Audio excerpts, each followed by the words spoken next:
আমি আমি তার পিছনে টাকা নিয়ে কেন বলবো? আমি আমি আমার মনে হয় আমি এই উত্তর দিতে চাই না। মন্ত্রী সাহেবকে জিজ্ঞেস করেন যে এই প্রুফটা ওনাকে দেখান। আমি এই কোনো প্রুফ দিতে হবে। মন্ত্রীকে প্রুফ করতে Ministry has to prove it. একটা লোক আপনি আমার বিরুদ্ধে 10টা কথা বলতেই পারেন। Ministry has to prove it. আপনি 10টা কথা আমাকে বিরুদ্ধে বলতে পারেন। আপনাকে কেন ডাকছি ওখানে আপনার রুমে ডেকে নিয়ে গেলাম। আপনি কথা বলতেছেন আমার সাথে নাকি 100 জন কথা বলতেন? আপনি যখন কথা বলেন আমাকে বলেন ভাই আপনাকে ডাকলাম ভাই আমার রুমে একটু আসেন ওঠেন। কথা আপনাকে ডাকলাম আপনি বাইরে এসে বলেন মন্ত্রী সাহেব 1 লাখ টাকা দিচ্ছে আছে। আমি তার পিছনে টাকা নিয়ে কেন বলবো?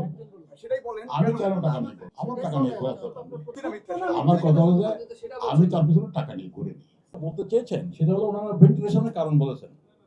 ভেন্টিলেশনের কারণে ওনারা বলছেন ওরা যেটা বলতে চেয়েছেন মানে আকার ইঙ্গিতে একদম সুনির্দিষ্টভাবে একদম স্পেসিফিক ওরকম কজ অফ ডেথ বলেননি।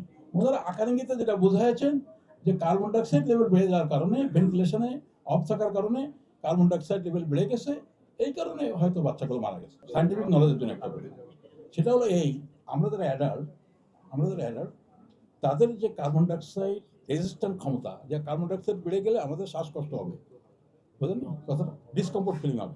কার্বন ডাইঅক্সাইড যখন বাড়বে অথবা অক্সিজেন লেভেল যদি কমে যায় তাহলে আমাদের শ্বাসকষ্ট হবে। অক্সিজেন লেভেল আমাদের ক্ষেত্রে বা আমাদের অ্যাডাল্টদের ক্ষেত্রে যদি 95%-এর নিচেই যায় তাহলে কিন্তু আমাদের শ্বাসকষ্ট শুরু হতে পারে। আর বাচ্চাদের ক্ষেত্রে 90%, তাহলে বাচ্চারা হচ্ছে মোর রেজিস্ট্যান্ট টু হাইপক্সিমিয়া। কথা বুঝতে পারছি? একটা বাচ্চা যতখানি কম অক্সিজেনে সার্ভাইভ করতে পারবে নিউবর্ন বেবি, আমরা তা পাবো। একইভাবে কার্বন ডাইঅক্সাইড লেভেলও তাই। কার্বন ডাইঅক্সাইড বেশি লেভেলে যতখানি একটা বাচ্চা সার্ভাইভ করতে পারবে অ্যাডাল্ট পারবে। এই জন্য এগুলো ডিফিকাল্ট টু এক্সপ্লেইন। এ হচ্ছে সায়েন্টিফিক কথা। এখন আই ডোন্ট নো বাট বাচ্চাগুলো মারা গেছে, এটা খুব দুঃখজনক এবং বেদনাদায়ক জাতির জন্য, আমার জন্য, আমার হাসপাতালের জন্য। বলেন এবার আল্লাহ রে, আর প্রেস আপনাদের একটু আপডেট করলাম। আপনারা তো চাননি, প্রতিদিন সাংবাদিক এসে ঘোরাঘুরি করে।